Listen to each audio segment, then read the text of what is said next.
Hvis vi ikke udvikler kredsen, så er vi i gang med at afvikle den. Sådan siger Ove Højer, der er en del af kredsledelsen i FDF Mørke. Det er tirsdag aften, og udenfor er seniorvæbnerne i gang med at bygge kæmpestore insekthoteller af gamle paller. Indenfor har jeg sat Ove i stævne til en snak om kredsudvikling. Mit navn er Anne-Katrine, og jeg er forbundssekretær. Velkommen til endnu en podcast for kredsledere, og tak fordi du lytter med.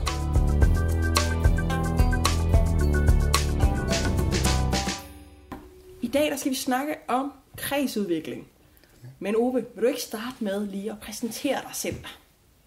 Jeg hedder Ove Højer og er kredsleder i FDF Mørke, og jeg er en del af en kredsledelse, og det betyder, at vi er 2 kredsledere. Jakob Jensen den anden. Jeg har været med i kredsen siden 2003, og derfor har jeg været med i 2 forskellige kredse tidligere, startende i 1972, med få pauser. Så det er sådan lidt, og i øjeblikket er jeg kredsleder, men har ikke nogen leder ellers. Så min opgave, det er kredsledelsen. Mm. Hvad med sådan resten af dit liv uden for FDF-livet? Hvad laver du der? Der er jeg afdelingsleder i voksenhandicap i Favrskov Kommune. Mm. Så det er også ledelse. Det er også ledelse, ja. I dag der skal vi snakke jo om kredsudvikling. Ja. Hvorfor er det et vigtigt emne? Jeg har nok den siger, at i det øjeblik, vi stopper med at udvikle, så begynder vi at afvikle. Så for mig så er det med at holde gang i nye initiativer, holde gang i den kobling på samtiden hele tiden, så vi ikke, hvis vi står stille og verden omkring os udvikler os, så kommer vi til at stå stille, og så dør vi. Mm. Og hvad så med FDF-kredsen, hvis vi skal være sådan helt specifikke? Hvorfor skal FDF-kredsen udvikle sig? Jamen det er egentlig for ikke at gå i stå og være. Altså, vi skal hele tiden være et attraktivt tilbud til børn og unge i Mørke og omegn. Mm. Og vi har et meget stort opland her, så på den måde, så når jeg siger Mørke og omegn, så er det Mørke og omegn. Mm. Og hvis ikke vi er et attraktivt tilbud til børn og unge, så falder medlemstallet, og sidst dør vi. Mm. Og jeg tænker lidt, at vi kører et meget stabilt medlemstal, og det har vi gjort i flere år. Mm. Vi kan ikke nå store højder her, men i forhold til byens unge, så er vi ret godt med.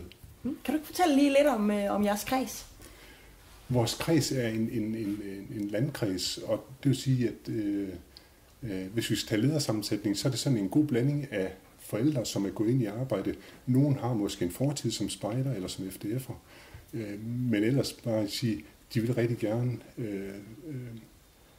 børne- og ungdomsarbejde i folkekirkeregi. Og når jeg siger folkekirkeregi, så er vi en kreds, som kobler tæt på det lokale miljø, altså også folkekirken. Mm. Og det lokale miljø, det er folkekirken, det er skoler og fritidslivet i byen. Vi prøver at lave nogle ting, så vi er synlige, og det kan være lejens dag, det kan være nogle events i forbindelse med andre ting i Mørke. Mm. Kredsen er sammensat af de her forældre, og så er der en gruppe unge ledere. Vi har helt bevidst satset på at få unge afsted på kurser, og det er helt fra seniorvæbnerkursus, 7. og 8. klasse kurser, og så fortsætter de egentlig til, de bliver 19 år, og så har vi lidt sværere ved at få dem afsted, men indtil at SKS slutter, så har vi egentlig haft en tradition for, at der er mange, der er med. Og hvis du går ind og tager lederen, som er fra måske 30 år ned efter, så har samtlige været afsted på SKS-kurser. Dem, der er gamle nok til det. Ja. Mm. Hvad gør det for jeres kreds, at de sender de unge afsted på uddannelse? De får en fælles referenceramme. Mm.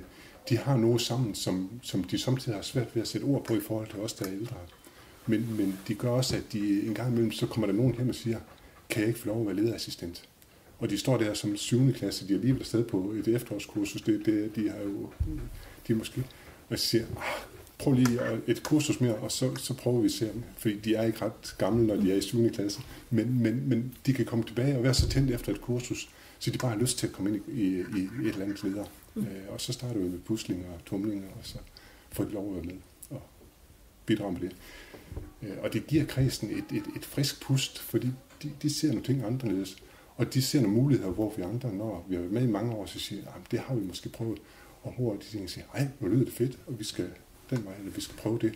Og nogle gange skal de prøve noget, som de selv kan huske, da de var barn. Altså første gang de sov i en shelter, eller første gang de lige var ude og en mørk nat og var ude på tur, så tager de det med ind i deres, som ledassistenter og kommer med den idé. Og så er det vigtigt, at der er nogen, der er lidt ældre lige til at bakke op om, at det også lykkes. Mm. Ja.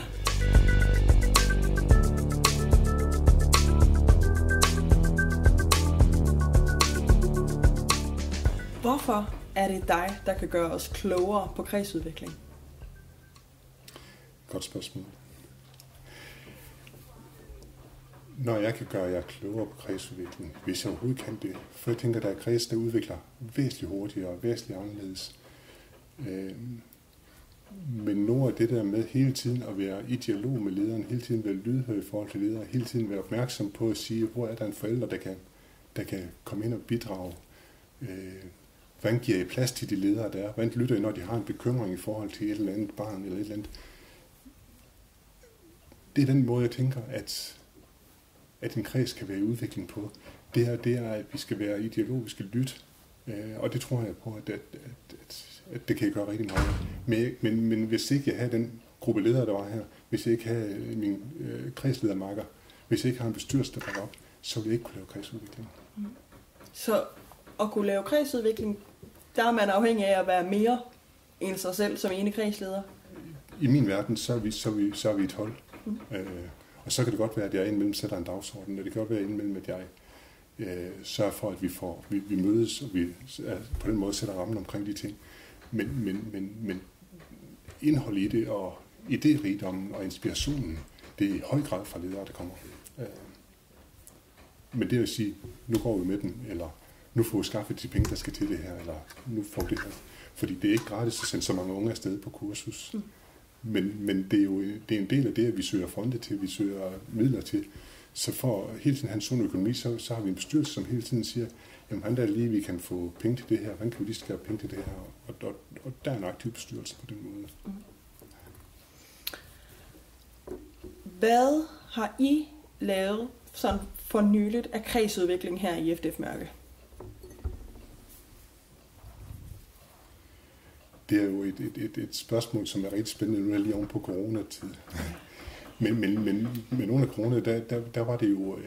Det gik ikke ret lang tid før, så var væbnerlederen, som er nok det yngste lederteam, der var de i gang med at køre på digitale medier. Og det var både nogle online møder, men det var også sådan, de lagde opgaver ud og siger, jamen kunne du gå i den FDF-skjort 24 timer i døgnet? Eller prøv at lave 24 timer, sove og et 24 timers i din FDF-skjort, og så dokumentere og sende et billede til gruppen. Det var så Facebook-grupper, så det var i samarbejde med forældrene, for de var ikke alle sammen gamle nok til at være på Facebook. Det kunne være noget med at spise, man må kun spise rødmad eller grønmad. Og nogle af idéerne, de kommer på nogle medier. Det kan være Landstil 4's lederside, det kan være den landsdækkende leder til leder på Facebook. Og det kan også bare være nogle kammerater, de har snakket med, som i en anden kreds har prøvet det, eller de bare tænker, ej, skal vi ikke gøre det her? Så det er jo sådan, så sker en udvikling på hele den der front med at sige, hvordan kan man også være FDF, uden nødvendigvis lige var fysisk fremmøde. Men jeg ser det også i det øjeblik, vi så siger, okay, nu starter vi op, jamen, så kommer der en hel masse rigdom i den del af det.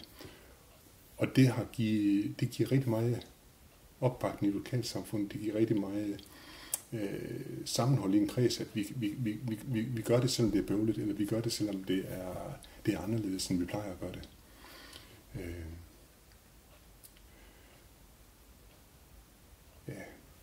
Så tænker jeg hele tiden også, at vi på den materielle side også er med at få nye telte, nyt udstyr. Det er allerede 2 år siden, vi begyndte at tænke, hvordan er det, vi skal lave mad, når vi skal på landslejr til sommer. Altså, det kommer ikke som en overraskelse for os, at jamen, vi skal jo enten tage en beslutning om, at det skal jo på gas, eller også så skal vi lave noget, som er nemt bålmæssigt. Og der har vi så søgt fonde til at købe nogle grydekomfurer, som er meget energieffektive med brænde. Og på den måde ser vi frem til, at det bliver ret spændende at prøve det her på landslejr. Vi har smugtrænet lidt på sommerlejre i år, men det skal vi prøve på landslag. Så det der med at få udstyr, vi stod udenfor før og kunne se, hvordan vi også har udvidet nogle arealer, så vi kan være ude hele året rundt. Vi har en grund, som er meget fugtig, og vi vil gerne være ude hele tiden, men det er ikke sjovt at være ude, hvis man går i mudder til anklerne eller knæ. Vi kan godt lave en overlevelsestur på det, men det er ikke sjovt uge efter uge at skal stå i mudder. Så der vil vi få udvidet, så vi kan have fast grund under fødderne. Ja. Altså, I har simpelthen sådan lagt sådan et stort fliseareal og noget overdække. Og så kæmpe overdække med, hvor der er lys, og så vi kan, altså, der er fuldt oplyst, så vi kan lave alle de udendørs møder, der skal være. Så corona kommer ind, fordi vi kan være ude hele året. Det udviklingsprojekt, for eksempel om at lave det store overdækkede og med fast grund område, I har udenfor, hvordan kom det i gang? Det kommer i gang med, at vi i takt med at udvikle grunden, så vi har nogle shelter nede bagved, der må vi ikke ned og se nu, men dem fik vi ret hurtigt. Men det er ikke smart at sidde under en shelter og lave møder. Det er sjovt at lave et enkelt møde ind, men det er ikke så uge efter uge. Så siger jeg, kan vi ikke på en eller anden måde få lavet en overdække, fordi vi vil gerne være noget mere ude. Og det er på et ledermøde. Det er typisk på et ledermøde, hvor sådan en idé, så kommer sådan en idé der, og så tager vi den med til bestyrelsen, både lederrepræsentanten og kredsledelsen er med i bestyrelsen, der tager med og siger, kunne det være en mulighed? Der er en bestyrelse, der siger, fedt nok, kan I lave nogle tegninger, så får vi lavet nogle tegninger af nogle skitser af det. Vi går op til den lokale smed, som bor lidt længere op ad vejen, og siger, hvad siger du? Kunne du eventuelt levere noget stålspær, fordi så kunne vi komme et stykke vej.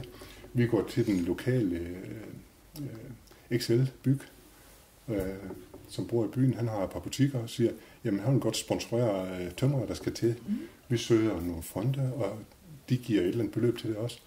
Og så en masse frivilligt arbejde, og så et par dage, hvor både ledere og bestyrelse, de arbejder sammen om at få samlet det sidste. Og det er med til, at så står der sådan et halvtag. Vi finder så ud af, at det areal der under halvtag, det er ikke nok. Det er det, vi skulle udvide, og det har vi lige gjort nu. Vi har så udvidet det, og det er nok 3-4 år siden, vi startede med at bygge det. Så jeg tænker, vi ser frem til en vinter, hvor vi får lov at prøve det og se, om det nu vil, det vi gerne vil med det. Jeg synes egentlig også, det er spændende, det du siger, at I er startet med et areal, og så har I konstateret, at vi kunne faktisk godt bruge nogle flere kvadratmeter herunder, og så få ligesom udvidet området. Altså, jeg synes på en eller anden måde, det viser, at I ikke er bange for at gå i gang og gøre noget, og så kan I jo altid blive klogere og gøre det bedre bagefter. Eller og det kan man godt, det kan man sagtens sige sådan, og jeg tænker også, at det er hele tiden ud for at sige, hvordan kan vi gøre børn- og ungdomsarbejde bedre. Og derfor er det tit de ledere, som er børn- og ungdomsledere i dagligdagen, det er tit dem, der ser behovet, det er tit dem, der får idéen og siger, ej, det kunne være fedt, hvis vi gjorde sådan her. Og nogle af idéerne, de ryger bare ud og videre, eller bliver lagt det til side et stykke tid. Men der er jo, når du kigger, hvis du går ned igennem grunden, så vil du se, at jamen, der er faktisk rigtig mange idéer. Fra det her, den plads for 14 år siden var enden af en boldbane, til at det nu er masser af huler og gemmesteder og kuperet terræn og bålsteder og shelter og brændeskuer og raftesteder. Det er jo noget, som undervejs er blevet udviklet og siger, men helt fra start havde vi, det skal være et sted, der er fedt at være barn. Det skal sted, og skal det være fedt at være børn, så skal vi kan gemme os. Så skal vi kan lege skjul, så skal vi kan klatre i træer, så skal vi kan udfordre på alle mulige måder. Så det har været en idé fra helt der byggehuset, at det skulle være sådan et sted, hvor det kunne være fedt at være børn.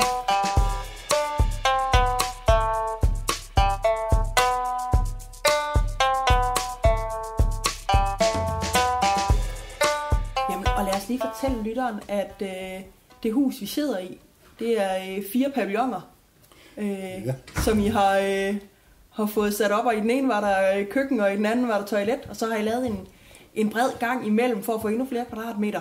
Ja, vi satte dem sammen i enderne 2 og 2, og så flyttede vi 3 meter fra hinanden, og så lavede vi gulv og loft i de 3 meter i midten også. Og det betyder, at vi nu har forholdsvis mange kvadratmeter i huset. Og så lavede vi tag over det hele, fordi så kommer det til at se væsentligt mindre parakagtigt ud, og vi fik et fantastisk depot samtidig med. Så loftet, det er vores depot. nogle af vores depot. Ja.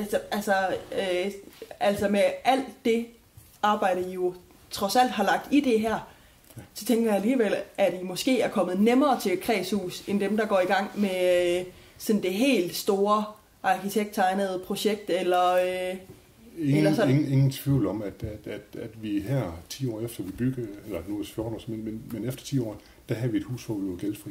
Ja. Og det handler om, at vi fik noget sponsoreret, og vi fik nogle fonde søgt, men især den måde at bygge på. At det var brugte pavilloner, og jeg ved godt, de holder ikke evigt, men når de skal vedligeholdes, og vi har nogle på torsdag, har vi en arbejdsdag, hvor bestyrelse og forældre og børn kommer og hjælper med at male og vedligeholde huset. Men huset er også lavet bygget på en måde, hvor vi har vinduer hele vejen igennem på langs. Det vil sige, at vi kan holde kontakt med alle der. Den lokale børnehave havde i et par år, hvor de havde pladsmangel, der lånte de i vinterhalvår, der lånte de huset her til at have børnehave til de største af børnene. Og der sagde lederen deroppe, at det har gjort, at de tænkte anderledes om den nye børnehave, de skulle bygge. Okay. Fordi de kunne se, at børnene kunne sidde under vinduerne, uforstyrret og lege, men pædagogen kunne lige kigge igennem huset og lige lave overblikket. Ja. Og fra at de ligesom tænkte, at man skulle samles i de store rum, så opdagede lige pludselig, at det var faktisk vigtigt at få lavet små rum. Så de tog nogle idéer med, da de byggede den nye børnehave, som de indvigede her lige inden corona indtraf i foråret. Ja. Det er jo også et spændende eksempel på at være en del af sit lokalsamfund. Meget. Altså, og det tror jeg, det er sådan en... Det tror jeg, vi er nødt til, når vi ikke er større lokalsamfund, vi er. Så skal vi hele tiden prøve at samarbejde. Og jeg tror også, det at vi er nogle stykker, som er kendt i byen, det gør også, at en gang imellem, så kommer der en hændelse, der siger, jamen, du har noget med FDF Mørke at gøre, eller du har noget med FDF at gøre. Hvordan er det lige, eller hvordan er det lige der? Kan I bruge, vi har en trailerbrænde, eller vi har et eller andet, kunne I bruge det i FDF? Ja, så det er ikke kun jer selv, der skal ud og banke på. Folk, de ved også godt, at de kan... De ved godt. Og jeg kan også mærke, når vi nu om lidt skal ud og sælge lodsedler, så er der en meget, meget stor opbakning til, at vi kan sælge lodsedler i området.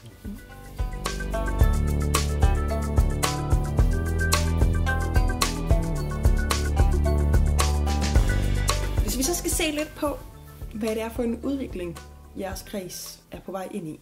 Hvad er det næste, der skal ske for jeres kreds?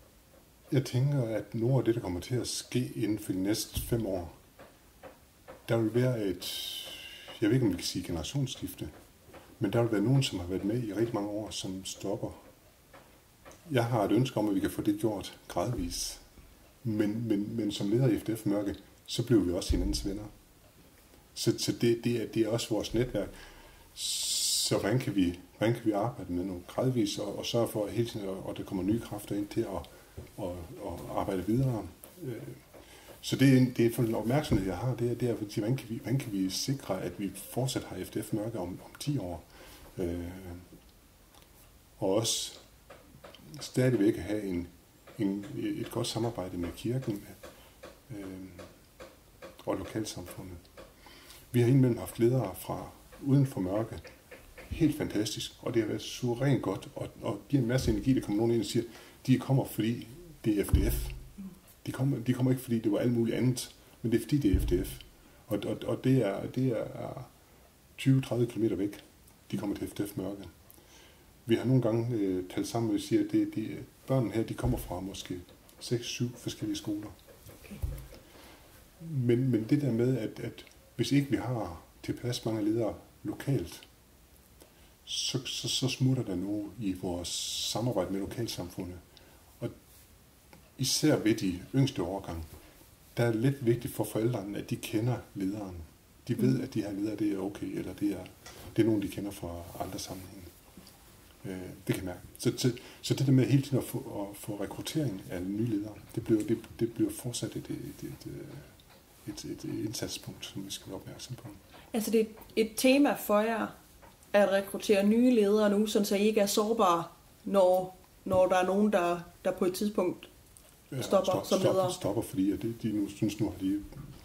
Det kan være, at deres børn er så gamle, så de selv er ledere, eller, og så bliver det måske tiden, hvor der skal nogle andre til. Eller så er det måske de unge, der tager over. Der er FDF Mørke, det er så sådan et sted, hvor at mange unge, når de er slut med gymnasiet, flytter væk for studier eller andet. Nogen vender tilbage igen. Og nogen bliver også, fordi de så har fået læreplads, eller de har fået arbejdet i lokalområdet. Og det er helt fantastisk, at det kan lade sig gøre at fastholde. Min kredsledermakker har jo været med, siden han var måske 3 år. Ja. Så det er jo han er den, der har været med i kredsen længst tid. Ja, det er fantastisk. Ja. Hvad, hvis du sådan tænker rigtig stort for jeres kreds, hvad vil I så gerne opnå? Så vil jeg rigtig gerne opnå, at vi folder os ud enten i noget musik, mere noget musik, eller i noget mere friluftsliv, hvor vi siger, at vi får over 10 kanoer, og så får vi uddannet nogle kanoinstruktører, eller at det bliver et klatretårn, og så får vi nogle klatreinstruktører. Altså, den der med, at der bliver noget lidt mere end det traditionelle. Og det siger traditionelle, ja, siger du så, og så kigger du på det, de laver udenfor lige nu, og siger, at det er jeg ikke sikker på, at det er så mange, der lige har 2 fuldt udstyr håndværkerbiler, der står og klar det at gå i gang til et FDF-møde. Ja. Men det er jo en del af det, de ledere, vi har lige nu, som kan det og gøre det. De pallebord og bænke, der var inde under vores overdække, det er også nu den gruppe her har lavet. Og den gruppe, der er her i aften, det er seniorvæbnere, og det er seniorer. Og det er en ret stor gruppe, som har været med helt fra de var små, og de 2 lederne har været med stort set hele vejen. Ja, og altså det virker lidt som om, at de også har tænkt udviklingen af området her ind i mødeaktiviteterne. Altså de unge mennesker er jo, kan jeg se, vildt optaget af at lave insekthoteller nu, og har bygget de her fede pallemøbler. Altså, så er de jo også tænkt ind i jeres udvikling. Det er ingen tvivl om, at de har et enormt ejerskab af området dernede. Og det så vi blandt andet, dengang børnehaven lånte det. Der var nogen, der sagde, så er det jo ikke vores FDF-hus, fordi der var nogle ting, der nødvendigvis børnehaven havde brug for at bruge hernede. Det var nogle helt simple ændringer, men det var hårdt ved nogle af netop i den gruppe her, som forårsspecielt, der næsten havde et år i øjnene, når de så, at børnehaven de havde overtaget så meget. Og jeg tænkte, det var ikke særlig meget, men det var det. Og det siger bare for mig nu om det ejerskab, de har. Og det er rigtig, rigtig vigtigt. Ja. Så jeg tænker også, at det, vi har så stor en gruppe her, hvis bare halvdelen af dem går videre som lederassistenter eller som ledere, så er vi flyvende de næste mange år. Ja, så der er noget med, at ejerskab også giver engagement, når man taler kredsudvikling. Det er ingen tvivl om, at lige nok den gruppe herude, de er enormt engageret, og de kommer stabilt, uanset næsten, hvad der var på programmet.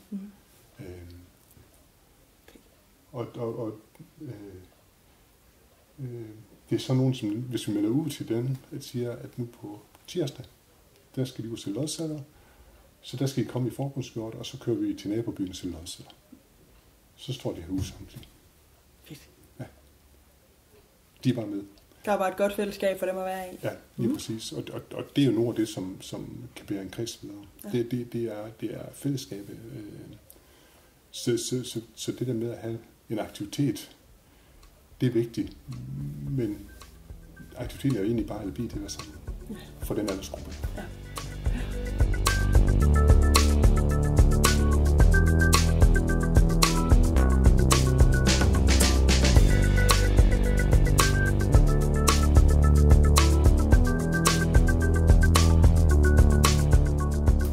Fortæller, at tit så de her gode idéer til noget udvikling, der skal ske i jeres kreds, de opstår på ledermøderne. Der er nogen, der siger, det her, det kunne vi godt tænke os at gøre noget ved. Hvad sker der så? Altså, der er en, der siger, ej, hvor kunne det være dejligt med XXX. Hvad er så det næste, der sker? Jamen, det er jo på ledersiden at sige, men er det nu, vi skal lige undersøge lidt nærmere på, så gør vi det. Men ellers så er det, der sker, at sige, det er at sige, men fortæl lidt mere om ideen. Og ofte så laver man på det ledermøde enten en konklusion, siger, det er jo nødt til at undersøge lidt mere, kan vi smide det på næste møde. Altså, vi har møde hver måned. Ikke nogle lange møder, vi har korte ledermøder. Og det, der så sker, det er jo, at der er opbakning i ledergruppen til det. Så tager lederrepræsentant og kredsledelsen tager det videre til bestyrelsen. Hvis det nu der er noget økonomi i. Mm-hmm. Hvis ikke der er noget særlig økonomi i. Pallemøblerne herude, det er ikke noget, der kommer omkring bestyrelsen. Det laver de bare, fordi der er ikke noget voldsom økonomi i det. Der er en masse sjov, en masse arbejder og en masse gode idéer i det.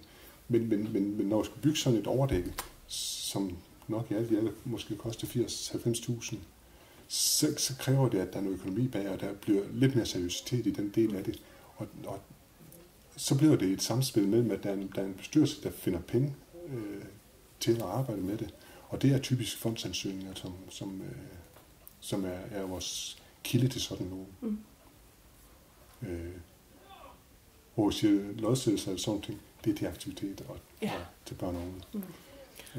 Så går I så går vi i gang med det, og så går det måske et halvt år, det går måske et helt år. Og det, som jeg nævnte på et tidspunkt, så er det lokale håndværkere, som også var med til at sponsorere og sige, at vi vil gerne støtte FDF med et eller andet. Så vi giver den her del til det, og vi giver den her del til det. Ja. Og så fysisk udførelse, det kan være en håndværker, det kan også være, at vi kalder sammen til arbejdsdage. På torsdag, der har vi nu, det hedder Knu, Fedt og Pizza. Et nyt tiltag, som bestyrelsen har prøvet af. For nogle gange sådan en arbejdsdag, så kommer der ikke helt så mange, som vi godt kunne tænke os. Så siger man, det er fordi, vi ikke er tydelige nok, har vi gerne vil have hjælp til. Så vi laver en liste over nogle eksempler på ting, vi gerne vil have hjælp til. Og så skrev det er en hverdagsaften fra 5:30 til 7. Og det er den tidsramme der. Tidligere der er det så noget med at lørdag fra 9 til 16 eller en hel dag. Og nu er kort lidt ned. Og det er vi lidt spændt på. Men igen et nyt tiltag, som vi ikke har prøvet før.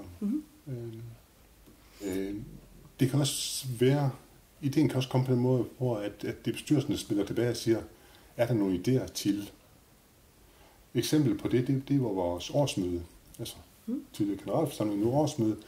De siger, men hvordan er vi kan pushe liv i vores årsmøde? Fordi dels så vil vi gerne, at det er meget mere demokratisk. Det er ikke kun nogle få forældre, der kommer, men det er mange, der kommer, og det er FDF, og det er børn og unge, der kommer. Og der kommer så nogle idéer fra lederne, som siger, jamen kunne vi gøre det her? Og det her der, hvor at kredsledelsen og lederrepræsentant har en rigtig vigtig rolle i den der oversættelse fra bestyrelse til ledere og ligesom tilbage igen, når er muligt. Og det siger jo, jamen men selvfølgelig, vi skal lave en fællesspisning, hvor at det er FDF'erne sammen med deres forældre eller alene kommer og begynder at tilberede et eller andet måltid og laver noget bål og laver noget hygge. Og så har vi på et tidspunkt den mere formelle del af årsmødet. Og dem, der har lyst, de er med til at høre, hvad er det, der skal være. Og dem, der ikke har lyst til, de kan være udenfor. Men alle er velkommen. Så nogen vælger at lege videre udenfor, og andre de sidder sammen med far og mor, eller sidder alene inde og lytter til, hvad der sker, eller forældrene sidder inde. Men det, der er åbent og muligt for alle til at høre, hvad er det, der sker, det gjorde, vi gik fra måske en 5-6 stykker til en generalforsamling årsmøde til 50-60 stykker. Fedt. Ja. Ej, det er en fantastisk større. Så det er jo en vekselvirkning mellem bestyrelse og ledere. Ja. Og det er derfor, jeg tænker, jeg kan se, at det er mange af de ting, vi har. Det er startet på den måde, om det er startet i bestyrelsen eller startet i leder, men vi kan ikke gøre det uden hinanden.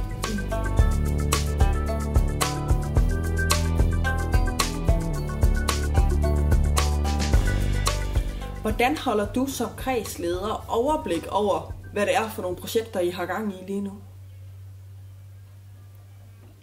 Det gør jeg heller ikke. Det er da sådan set dejligt. Nej, men jo, det gør jeg lidt. Men det er egentlig også en gang imellem også det at slippe løs. At hvis jeg skal være alt for styrende eller alt for meget overblik, så tror jeg ikke, vi får potentiale ud af lederne. Altså, så vi har en meget, meget flad struktur. Altså, og så kan det godt være ledere, der skriver og siger, vi har den her idé til et møde, at det koster godt lige lidt mere. Vil det være okay?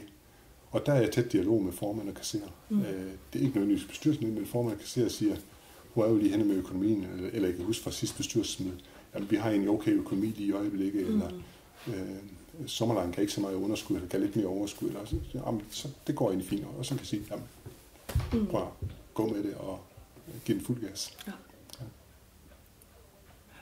Men der er ikke sådan et eller andet stort Excel-ark, der beskriver præcis jeres planer og KPI og hvad ved jeg? Nej, slet ikke. Nej. Det er, vi kunne med fordel udvikle mere i retningen af, at vi får skriftliggjort nogle flere ting. Jeg tror, vi har nogle ledere lige nu, som er gode til at skriftliggøre lidt mere. Så jeg tror, vi har nogle sommerlejrprogrammer og nogle sommerlejrkoncepter her de sidste par år, som er mere velbeskrevet end tidligere. For ellers så, jeg vil ikke sige, at vi opfinder fra bunden af, men hver lejr. Vi kan godt blive at køre en råskitse, men så fordi vi kan huske, hvordan vi gjorde sidst. Men ellers så begynder vi nu at have sådan en skitse over og siger, men som vi så retter til. Så jeg tror, der er sket en udvikling hen af, at det kommer en mere skriftlighed, og dermed en tydelighed for bredden, mere end at det er nogle, dem, der lige står i udvalget, der ved det. Så ved hele ledergruppen nu, eller så ved alle dem, der deltager. Eksempelvis på sommerlejr i år har vi aldrig arrangeret sommerlejr så hurtigt, fordi hvad var det, den 8. eller 12. juni, vi fik lov til at mødes mere end 10. Og vi havde inden vi lukkede ned, havde vi haft planlægningsmøde, og så lukker vi ned, og så tænkte vi, det er ikke sikkert, vi får lov at holde sommerlejr. Og så bliver det så åbnet op, og så mødes vi igen i sommerlejrudvalget, og så giver vi en fuld gas, og kommer på sommerlejr den 5-26. da sommerferien starter. Ja. Der tog jeg afsted på sommerlejr. Okay, så på 14 dage, der har I banket en sommerlejr op? Ja. Med alt det, og den har fået så god evaluering hele vejen rundt, både forældre og ting. Men selvfølgelig var der nogle ting, vi skulle lave anderledes, fordi vi plejer at have sådan en stor fælles opstart med forældre, og det kunne vi ikke gøre i år. Så de måtte komme gruppevis og aflevere deres børn. Altså, og hvis den dag skulle hente dem, så måtte de hente dem lidt mere gruppevis og få skudt tider og sådan ting. Men det gav nogle andre ting. Vi så nogle andre ting, og der var nogle andre ro, fordi der var lejren, så var den afsluttet, og så havde vi tid til at snakke med de forældre en og en, der kom. Ja. Det gør vi ikke, hvis det er sådan en stor fælles afslutning. Så bliver det sådan noget med, at vi skal præstere et lejrbål, vi skal præstere det. Her, der var vi egentlig færdige med lejrdelen, så der kunne vi lige sådan snakke lidt om, hvordan var det gået i ugen.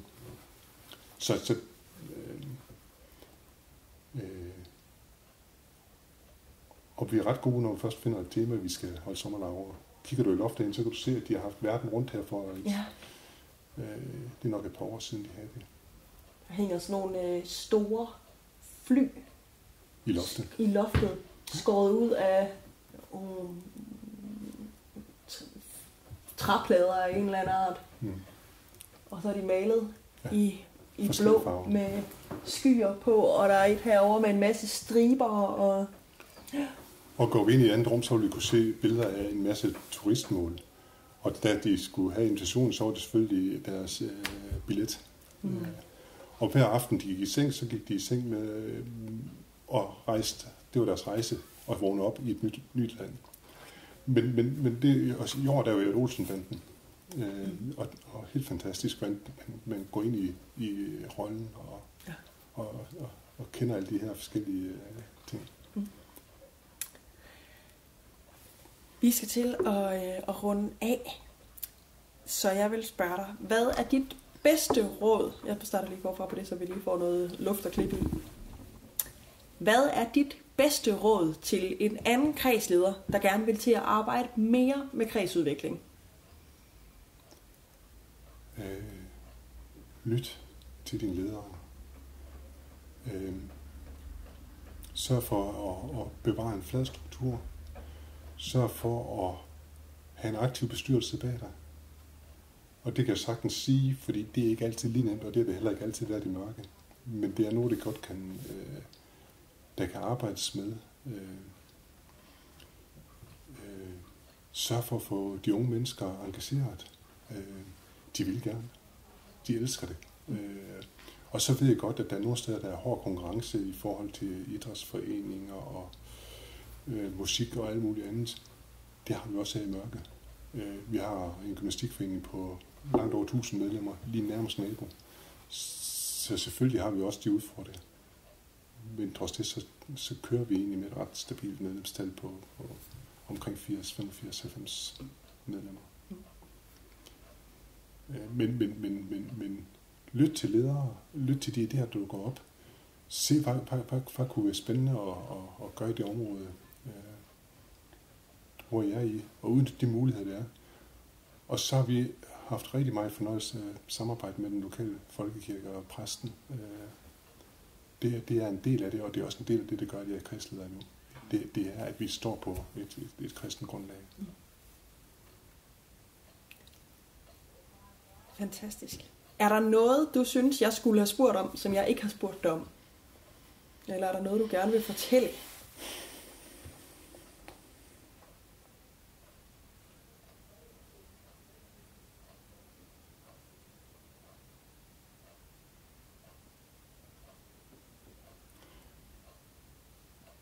Jeg tror, det er altid vigtigt, at vi har et øje for, at lederne i de forskellige grupper, de fungerer sammen.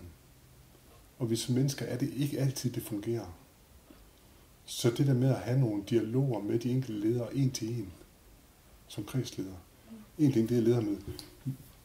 Men det er at prøve på en gang imellem at lige have en dialog med den ene, og sige, hvordan går I for dig, og fungerer det for dig? Og det der er i hvert fald undervejs for øje på, at der er nogle makkerskaber, som fungerer rigtig godt, som det har jeg ikke lige set. Og andre gange, så får jeg også øje på at sige, at næste gang vi skal lave en rokering af nogle ting, så skal vi måske lave et andet match. Og hvis du, der sidder og lytter med, synes det her lyder spændende, så skal du gå ind og finde den episode, der handler om ledersamtaler. Der er der rigtig mange gode råd til, hvordan man kan gribe det an. Rigtig meget af det, du fortæller os i dag, er jo noget, som man kunne sige, men det er jo også lidt noget med lokale samarbejdspartnere, eller noget med lederrekruttering, eller et eller andet. Og på den måde, så bliver kredsudvikling jo lidt sådan en paraply, hvor man skal prøve at finde ud af, hvad er det, der faktisk er vigtigst for vores kreds. Hvad er det, der er det næste potentiale for os? Ja. Det har ikke fungeret helt så godt med os, når hvis vi skal sådan meget bevidst lave målrettet udvikling. Det er ikke den, det er mere den der at gribe ideen, når den kommer. Ja. Og så kan jeg sagtens sige, hvad vej skal vi, og sådan nogle ting, hvad er vi skal være opmærksom på. Og så tror jeg, der ligger rigtig meget i den del, der også der hedder udvikling af de enkelte møder. Vi har en pusling af tumlingeledere nu, som i den grad er meget målrettet med at få lært de færdigheder. Altså, de er jo, det har hørt sådan en første eller en anden klasse fortæller om at sige, at de kan stå og kigge på bålstedet nede. Men hvad er det, der er anderledes nu? Det er blevet afgrænset, siger de så, de her tumlinge. De har haft omkring bålmærker, så kan vi se, at vores bålsted, det var ikke blevet afgrænset. Så nu har vi fået lavet det. Ikke noget, der koster men vi har fået bålstedet afgrænset, og det fanger de. Ja. Så de får en læring ind omkring både natur, men også bål og dolke og økse og alle de her ting, som er rigtig vigtige. Så der er nu med også, og den del er jo også nu med at holde kristen ved lige. Og måske noget, som da jeg jo bare tænkte, det er noget, man lærer som baby, men nu lærer de det lidt tidligere. Ja. Du kan finde flere podcasts fra FDF ved at søge på FDF'erne. Tak fordi du lyttede med.